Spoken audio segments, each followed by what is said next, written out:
30 anos de uma revolução no gênero do terror.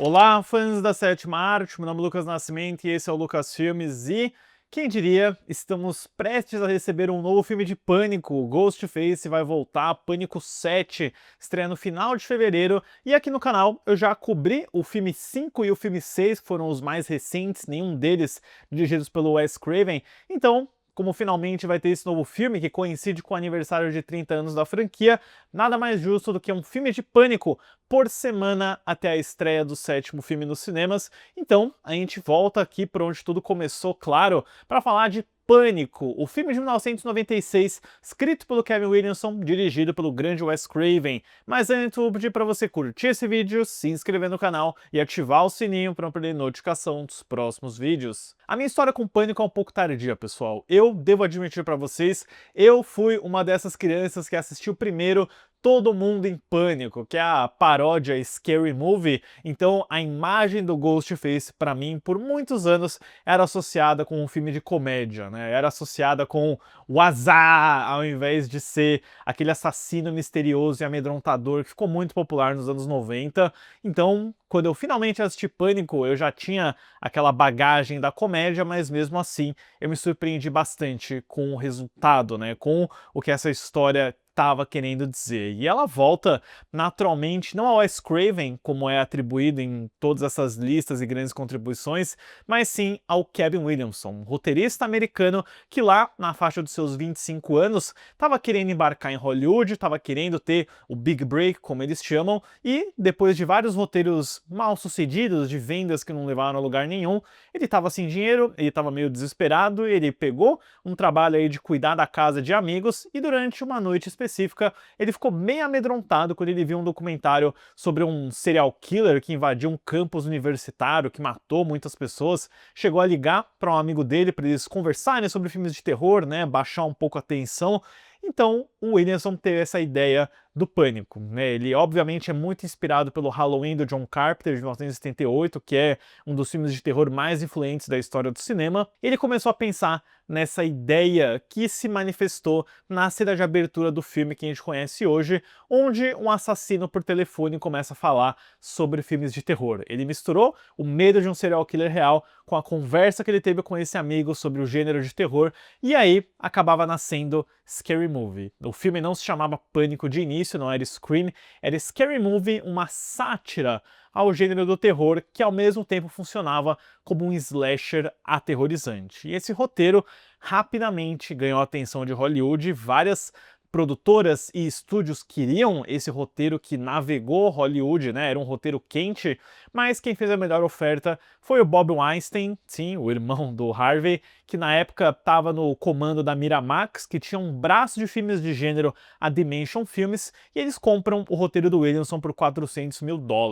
Era um projeto de muita prioridade para eles, que necessitaria de um diretor de peso, e o Wes Craven, da Hora do Pesadelo, naturalmente foi uma dessas escolhas, só que ele recusou porque ele queria ir para uma carreira mais artística, ele não queria fazer só filmes de terror, ele queria fazer dramas, ele queria se aventurar mais como autor. Então a lista de outros nomes chegou a abordar o Quentin Tarantino, o Robert Rodrigues, o Danny Boyle, o George A. Romero, passou por vários nomes de peso, mas ou eles não se interessavam ou eles não entendiam muito bem qual que era a abordagem correta dessa história. Eles acabaram insistindo para o Wes Craven, que conta em várias entrevistas que durante uma convenção, um garoto de uns 12 anos falou que gostava muito dos filmes dele, mas que fazia tempo que ele não fazia nada que prestava. Então, o Wes Craven, com isso na cabeça e a sucessão de fracassos financeiros que ele tinha atravessado, o último filme deles foi o Vampiro no Brooklyn, com o Ed Murphy,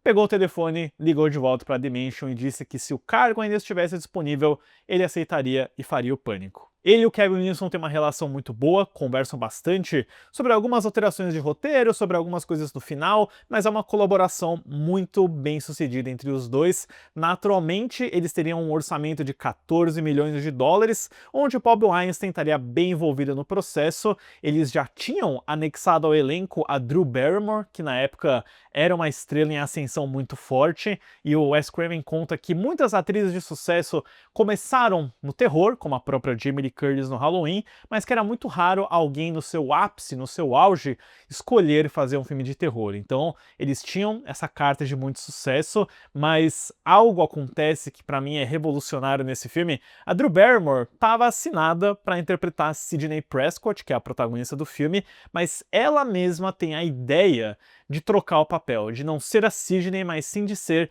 a Casey, que é a personagem que morre na primeira cena. Isso deixa todo mundo meio apavorado, o Wes Craven e a produção, mas ela diz que assim, com o marketing vendido em cima dela e com ela sendo a atriz mais famosa, se ela morresse na primeira cena, isso tornaria a experiência completamente imprevisível. Ela até cita o fato do Psicose matar sua protagonista no primeiro ato da história para depois ir para um outro caminho, e na hora o Wes Craven diz que isso seria genial, que isso poderia dar muitos bons frutos, então eles partem com essa ideia, montam todo um elenco ao redor dela, com a Neve Campbell, a Courtney Cox, que vinham com muita fama do Friends, da televisão, o David Arquette, o Skeet Ulrich e o Matthew Lillard, para finalmente rodar Pânico, que teria suas filmagens iniciadas em abril de 1996 no estado da Califórnia. O Wes Craven teve muito bate-cabeça com o Bob Weinstein, porque eles queriam gravar no Canadá, em Toronto, porque é muito mais barato, mas o Wes Craven defendeu, né, que ele deveria ser numa cidade americana, e um dos grandes desafios da produção foi a máscara do Ghostface, porque o roteiro do Kevin Williamson não era muito específico em como ela apareceria, então depois de testar vários designs que eles não gostaram, a equipe de produção de locação por acaso encontrou essa fantasia da Fun World em uma casa que foi usada pelo Alfred Hitchcock para gravar Sombra de uma Dúvida. O Wes Craven ficou obcecado pelo design, eles não conseguiram de início a autorização para usar eles, tentaram produzir máscaras parecidas, inspiradas naquele estilo, mas nenhuma delas foi de total agrado para o Craven. Ele queria aquela máscara e então os advogados e executivos resolveram essa parte jurídica e burocrática para usar a máscara da Fun World como o Ghostface do filme. Então, o design do Ghostface, né, ele é o que vai garantir o sucesso do filme, na minha opinião, né? Você precisa de um monstro icônico ainda mais para uma história dessa, né? Aliado aí à voz do Roger L. Jackson, que faz a voz do Ghostface em todos os filmes, você tem um ótimo monstro, um grande elenco e uma produção que vai aí se estendendo até junho daquele mesmo ano, com algumas confusões no meio do caminho, né? O Bob Weinstein não gostava da máscara, disse que o começo do filme, que o Wes Craven levou 5 dias para filmar, era muito lerdo, não estava gostando do processo, foi só quando o Weinstein assistiu o primeiro corte daquela cena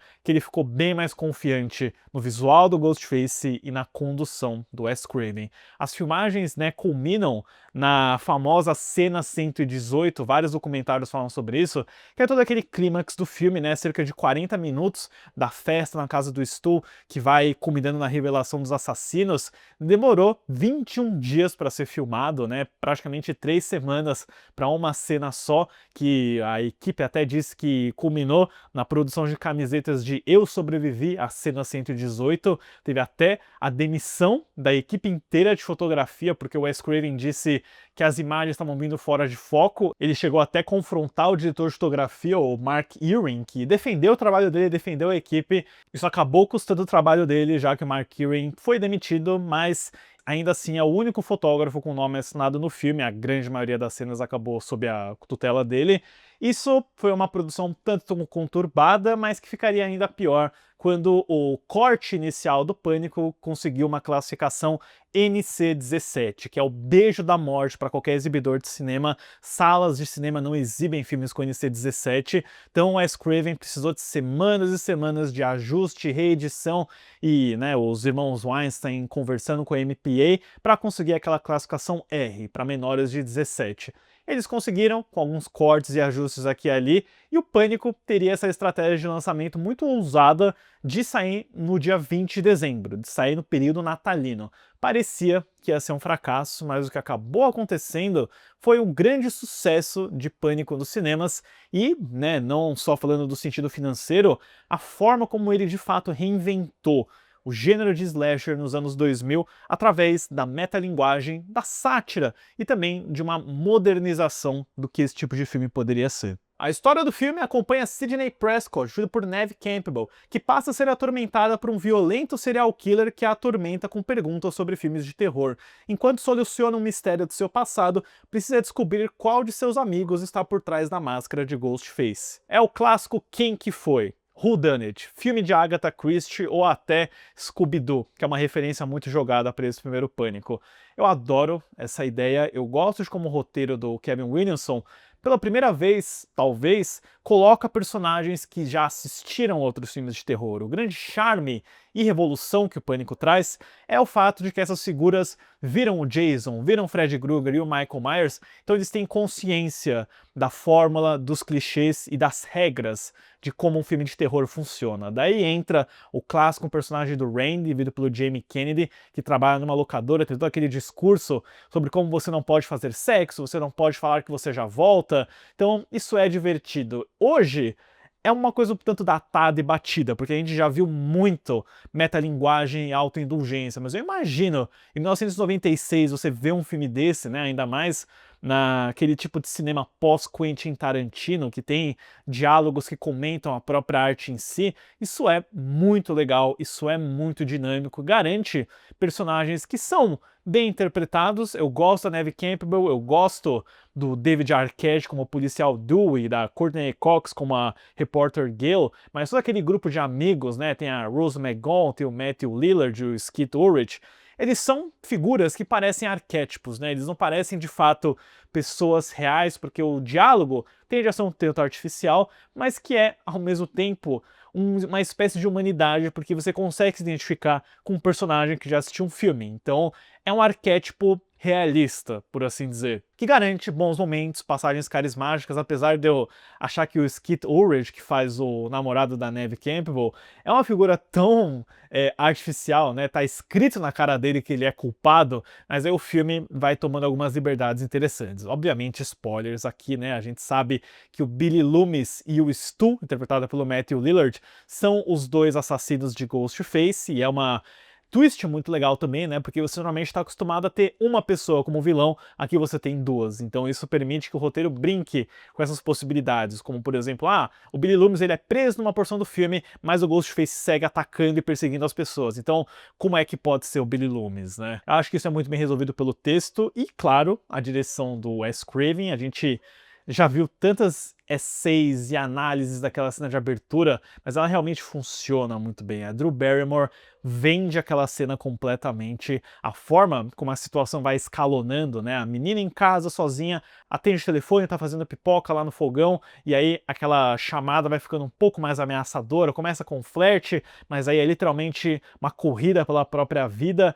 É muito bem executado, a atmosfera funciona, eu gosto de como o jogo de câmera que o Wes Craven oferece aqui com o Mark Irwin aposta no uso de lente grande angular para tornar aquela casa um pouco mais vasta, um pouco maior do que ela de fato é, e deixar essa personagem literalmente encurralada. E claro, a aliança da visão do Craven com o texto do Williamson, onde o assassino começa a fazer perguntas de filmes de terror, pegadinha clássica de falar quem é o assassino de Sexta-feira 13, todo mundo fala Jason quando deveria ser Pamela Voorhees, que é a resposta do primeiro filme. Isso é muito original, muito bom. Eu acho que a trilha sonora do Marco Beltrame me dá uma exagerada. Esse é um ponto que sempre me incomoda nos filmes de Pânico, tá? Eu vou falar muito sobre isso aqui. Eu acho que a trilha é muito operática, né? Muito demais, que é uma coisa que o Wes Craven já vinha explorando um pouco no Novo Pesadelo, que ele tinha feito em 94, né? O Retorno do Freddy Krueger. Aquele filme é a base do que viria a ser o Pânico, né? Que são personagens que têm consciência do filme de terror, da estrutura e das regras dele. Aqui, na minha opinião, funciona muito melhor, graças aos personagens, à própria visão que o Wes Craven tem aqui, ao nível, né, de grotesco que ele vai abraçando no ato final do filme, né, a tal da cena 118 da festa, é uma verdadeira ode, até um tom novelesco, assim, porque é uma reviravolta atrás da outra, mas que faz sentido dentro da história, né? Eu nunca dei tanta atenção, principalmente nessa revisão, em como o passado da Sidney é importante, né? Em como a história que envolve a mãe dela, o Billy Loomis e o pai do Billy, é um ponto-chave para desencadear os motivos e o desenrolar desses personagens no final do filme. É uma grande saga familiar, bem contada numa estrutura e fórmula de um clássico slasher, de um whodunit, de um filme de mistério que foi grande nos anos 90, na minha opinião, apesar de alguns aspectos um tanto datados e que hoje, graças ao Pânico, né, foram repetidos e readaptados até cansar, ainda assim permanece muito bom, muito sólido e revolucionário. Para Pânico de 1996, eu dou uma nota 8. E claro, né, eu falei dessa estratégia de lançamento do Pânico que foi ousada e inesperada na época, estrear o filme em dezembro de 96, de início foi um susto, porque quando o Pânico estreou em 20 de dezembro de 1996 nos Estados Unidos, ele abriu com apenas 6,354 milhões de dólares, abriu em quarto lugar, todo mundo estava pronto para jogar toalha para desistir do projeto, mas o que aconteceu foi que o filme teve uma carreira impressionante, né? Ele teve aquele fenômeno das legs, das pernas, que eu sempre falo no vídeo de domingo de bilheteria. Semana após semana o filme resistia e o efeito do boca a boca era muito forte, que acabou levando a uma bilheteria doméstica de 103,46 milhões de dólares. Ajustado para a inflação, esse valor cresce para 211 milhões e um valor mundial de 173,46 milhões de dólares, que ajustado para a inflação de hoje cresce para 355,74 milhões. Isso é gigantesco para um filme que custou 14 milhões de dólares, então é o fato de que o Pânico ainda estava em cartaz dos cinemas em abril de 97. Então, naturalmente, os irmãos Weinstein pediriam uma continuação para o Kevin Williamson, Wes Craven, todo o elenco envolvido. Uma continuação que sairia em dezembro de 97. Eles teriam menos de um ano para escrever o roteiro, rodar toda a produção e finalizar o projeto. Uma corrida contra o tempo que a gente vai falar na próxima semana, quando eu finalmente revisitar Pânico 2. Eu gosto da franquia Pânico no geral, hein, pessoal? Acho que não tem nenhum filme da franquia que eu realmente não gosto. Eu gosto moderadamente, ou até mais do que isso, de todos eles. Deixe nos comentários depois o que vocês acham desse primeiro Pânico e da franquia no geral. Certo, pessoal? Obrigado pela visita e até a próxima sessão.